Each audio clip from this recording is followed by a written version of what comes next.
इस क्लास में हम बात करेंगे स्लोप ऑफ अ लाइन की, slope of a straight line. सबसे इंपॉर्टेंट पार्ट लाइन का, अगर हम बोलें कि लाइन की स्टडी या स्ट्रेट लाइन की स्टडी कहाँ से शुरू होती है, तो वो स्लोप से ही शुरू होती है। ओके, तो स्लोप और gradient of a straight line, देखिए स्लोप को ग्रेडियंट भी कहा जाता है। तो अगर हम बोलें कि slope of a straight line या फिर कभी सम में आए कि gradient of a straight line, तो दोनों का मतलब सेम होता है। ओके, देखिए स्लोप जो है उसकी डेफिनेशन करने से पहले एक देख लेते हैं कि स्लोप एक्चुअल में करता क्या है। स्लोप जो है, किसी लाइन का स्लोप लाइन की स्टीपनेस को दर्शाता है कि लाइन कितनी स्टीप है। अब देखिए स्टीपनेस का मतलब क्या होता है, एक एग्जांपल से मैं आपको बताऊं, बहुत इंटरेस्टिंग ये चीज़ है। दो बहुत जाने माने हमारे जो माउंट हैं, मतलब जिनको हम बोलते हैं जो पर्वत हैं, है ना। सबसे पहले तो माउंट एवरेस्ट है। ओके, माउंट एवरेस्ट जो है वो हम जानते हैं कि वर्ल्ड का सबसे ऊंचा जो है पर्वत, वो कौन सा है, माउंट एवरेस्ट, है ना।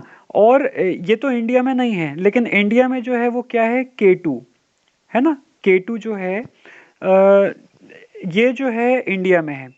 ये माउंट एवरेस्ट कहाँ है, नेपाल में है। क्लियर। अब ये स्ट्रेट लाइन के बीच में मैं आपको ये माउंट एवरेस्ट और K2 की कहानी क्यों समझा रहा हूँ, वो इसीलिए क्योंकि यहाँ पे स्टीपनेस को समझने के लिए ये दोनों चीज़ें बहुत इंपॉर्टेंट है। अब देखिए, अगर मैं आपसे बोलूं कि माउंट एवरेस्ट या K2 में से चढ़ना सबसे ज़्यादा मुश्किल किस में है, तो सबसे पहले आपके देखिए माइंड में क्या चीज़ आएगी, माउंट एवरेस्ट। माउंट एवरेस्ट में चढ़ना जो है बहुत मुश्किल है, लेकिन ऐसा बिल्कुल नहीं है।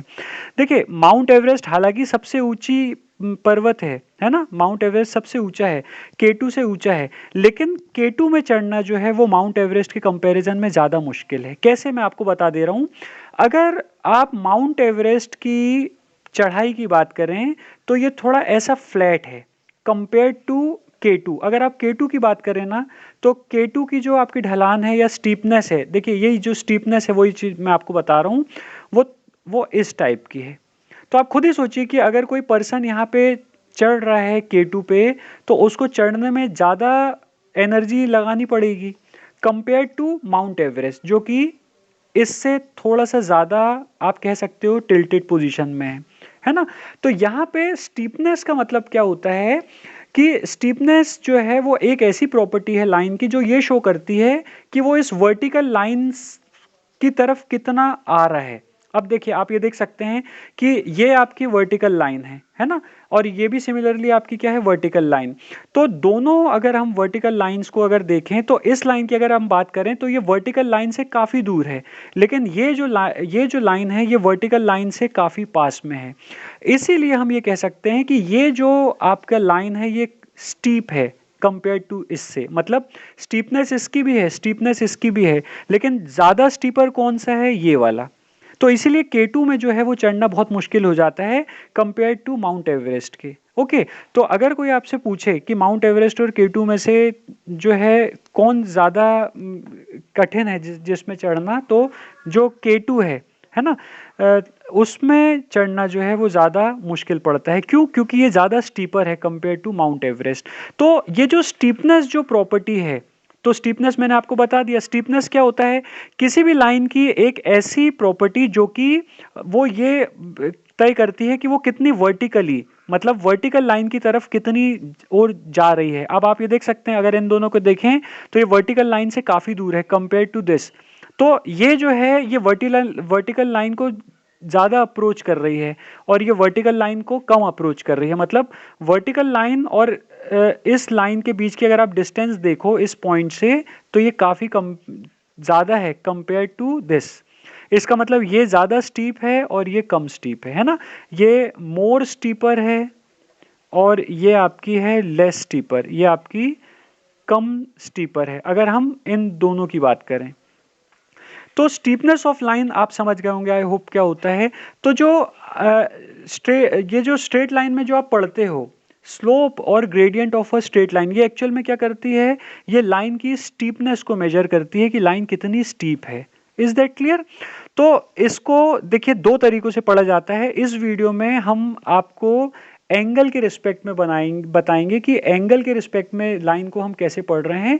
नेक्स्ट वीडियो में हम आपको इसकी दूसरी डेफिनेशन बताएंगे, जो कि आपको ये बताएगी कि हम इसको एंगल ये आता कैसे है। पहले हम इसको इससे देख लेते हैं।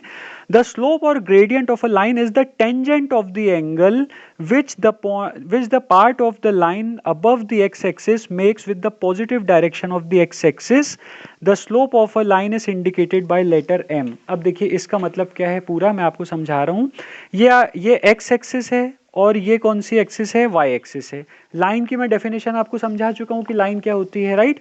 तो लाइन का वो हिस्सा आप ले रहे हैं जो कि x एक्सिस के ऊपर है। अब आप देखिए लाइन का ये x एक्सिस है और ये y एक्सिस है। लाइन का ये जो पार्ट है, ये जो हिस्सा है लाइन का, ये x एक्सिस से नीचे है, और लाइन का जो अबव वाला पार्ट है, हम सिर्फ उसकी बात कर रहे हैं जो x एक्सिस से ऊपर है।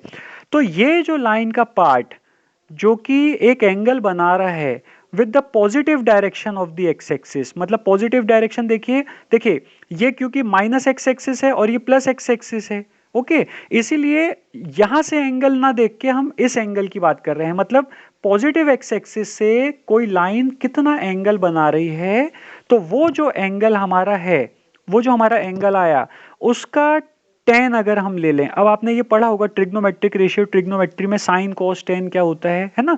तो जो भी हमारा एंगल, ये लाइन जो है जो एक्स एक्सिस के ऊपर और पॉजिटिव एक्स एक्सिस के साथ जो एंगल बना रही है, अगर हम उसका टेन ले लें, मतलब यहाँ पे अगर लाइन एंगल थीटा बना रही है, तो जो टेन थीटा है वो कहलाता है इस लाइन का स्लोप, कि ये लाइन का स्लोप क्या है, और उसको हम किससे डिनोट करते हैं, m से।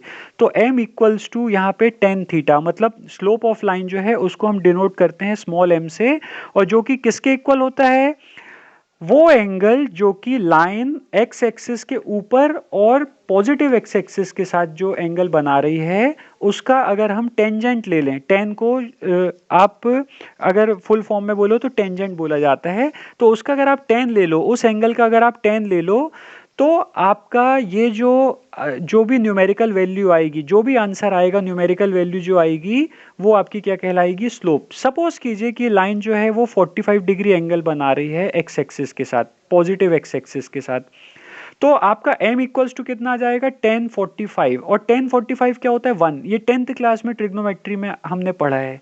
मैं आपको टेबल भी बता दूंगा 10 की अलग से, लेकिन आप अभी फिलहाल ये देखिए कि 1045 जो है वो किसके इक्वल होता है, 1 के इक्वल। तो ये जो नंबर है, देखिए ये जो नंबर आपका आया है यहाँ पे, यही आपका इस लाइन का स्लोप कहलाता है। मतलब हम ये कह सकते हैं कि इस लाइन का स्लोप क्या है, 1, ओके। अब देखिए आपकी जो प्राइमरी डेफिनेशन है, जो आपकी बिल्कुल प्राइमरी आपकी जो डेफिनेशन है, जहां से हम स्लोप ऑफ लाइन या ग्रेडियंट ऑफ लाइन को पढ़ते हैं, वो यही डेफिनेशन है। लेकिन जब हम अगला वीडियो देखेंगे ना, उसमें आपको बहुत अच्छी से क्लियर हो जाएगा, मतलब वो कंसेप्ट जो है वो इससे ज़्यादा इंपॉर्टेंट है समझने के पॉइंट ऑफ व्यू से। मतलब डेफिनेशन तो यहीं से स्टार्ट होती है। अगर हम बुक की भी बात करें, आपकी जो टेक्स्ट बुक है उसमें भी स्लोप या ग्रेडियंट ऑफ लाइन को इसी डेफिनेशन से डिफाइन किया गया है, लेकिन इससे भी अच्छा समझ में आता है एक दूसरी डेफिनेशन से, जो कि हम नेक्स्ट वीडियो में पढ़ेंगे। फिलहाल हम इसकी अभी बात कर लेते हैं। तो द स्लोप और gradient of a line is the tangent, मतलब टेन है ना, tangent of the angle which the part of line above the x axis makes with the positive direction of the x-axis. The slope of a line is indicated by letter m. Okay, तो अब suppose कीजिए कि अगर ये line AB है और ये अगर एंगल थीटा बना रही है एक्स एक्सिस के साथ। अब इधर देखिए, अगर मैं इसकी बात करूं तो ये जो एंगल बनेगा वो किसके साथ बनेगा, माइनस एक्स एक्सिस के साथ, है ना। ये एंगल बन रहा है माइनस एक्स एक्सिस के साथ। हमें माइनस एक्स एक्सिस नहीं, पॉजिटिव जो एक्स एक्सिस है उसके साथ जो एंगल बन रहा है हमको वो देखना है। तो एंगल जो है वो दो प्रकार के होते हैं, दो डायरेक्शन में लिए जाते हैं।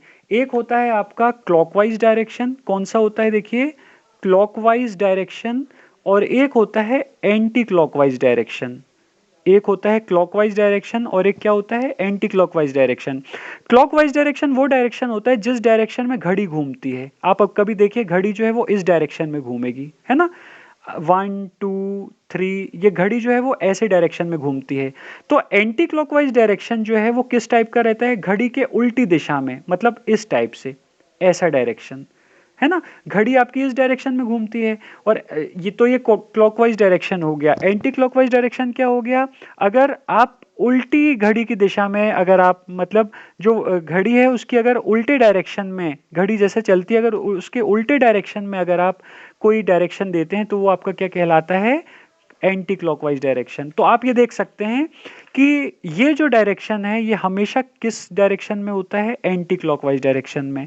और क्लॉकवाइज डायरेक्शन में कभी नहीं किया जाता, क्योंकि क्लॉकवाइज डायरेक्शन के साथ लाइन किसके साथ एंगल बना देगी, नेगेटिव एक्स एक्सिस के साथ। लेकिन डेफिनेशन क्या कहती है कि लाइन को किसके साथ एंगल बनाना है, पॉजिटिव एक्स एक्सिस के साथ। तो जो लाइन एक्स एक्सिस के ऊपर वाला हिस्सा, जो लाइन का एक्स एक्सिस के ऊपर वाला हिस्सा और positive direction of x axis में जो एंगल बना रही है, उसका अगर हम टेन ले लें, उसका अगर हम टेंजेंट ले लें, तो वो हमारा क्या कहलाएगा, slope of that line. Okay, तो और वो डायरेक्शन हमेशा क्या होता है, एंटी क्लॉकवाइज डायरेक्शन होता है। Is that clear? अब ये तो मैंने फर्स्ट आपको कंडीशन बताई। नेक्स्ट और कंडीशन देख लेते हैं। अगर जैसे हम इस कंडीशन की बात करें, देखिए ये हमारा है सेकंड कंडीशन, ये लाइन ऐसी बनी है, तो यहाँ पे आप देखिए एंटी क्लॉकवाइज डायरेक्शन यही हुआ, क्योंकि पॉजिटिव एक्स एक्सिस के साथ जो एंगल बना रही है वो यही रहेगा, है ना। तो इसी का अगर हम टेन थीटा ले लें तो वो हमारा कहलाएगा स्लोप। सिमिलरली अगर हम इसकी बात करें, नेक्स्ट अगर थर्ड कंडीशन की बात करें, तो ये लाइन आपका लाइन का जो एक्स एक्सिस के अबव वाला पार्ट है वो ये है, राइट। और x axis, positive x axis के साथ कौन सा एंगल बना रही है, ये सपोज एंगल थीटा बना रही है। इसका अगर हम टेन थीटा ले लें, मतलब इस एंगल का अगर हम टेन ले लें, तो वो हमारा जो है वो क्या कहलाएगा, slope of the line. I hope आपको ये समझ में आ गया होगा। तो ये देख लेते हैं कि ये चीज जो मैंने लिखी है वो पूरी वही चीज आपको समझाइए कि अगर मान लीजिए ए बी जो है वो पोर्शन है लाइन का जो कि एक्स एक्सिस के अबव है। अब आप देख सकते हैं ए बी जो पोर्शन है वो लाइन का एक्स एक्सिस के ऊपर है ना। ए बी जो पोर्शन है लाइन का एक्स एक्सिस के ऊपर है, ये पोर्शन तो नीचे है, ये पोर्शन ऊपर है। तो ए बी जो है वो एक्स एक्सिस के ऊपर पोर्शन है। और एंगल एक्स से बी अगर थीटा है, अगर एंगल एक्स ए बी, अगर angle X A B theta है, तो आपका जो स्लोप है एम वो किसके इक्वल होगा, टेन थीटा के इक्वल। तो यही जो है मैंने अभी आपको डेफिनेशन बताई। रिमार्क में ये देखिए, theta is measured positively from 0 degree to 180 degree. Theta की जो वैल्यू है वो 0 डिग्री से कितनी डिग्री तक हो सकती है, 180 डिग्री तक लाई करती है। ये आपको ध्यान में रखना है। तो इस वीडियो में हमने देखा कि स्लोप ऑफ लाइन और ग्रेडियंट ऑफ लाइन क्या होता है। ओके, और हमने अलग अलग कंडीशन भी देख ली, जो स्लोप जब हम देखते हैं अलग अलग कंडीशन में स्लोप जो है लाइन की कैसे निकाली जा सकती है। नेक्स्ट वीडियो में हम बात करेंगे एक दूसरी डेफिनेशन स्लोप ऑफ लाइन की, जो आपको इसको समझने में बहुत ज़्यादा हेल्प करेगी। Thank you.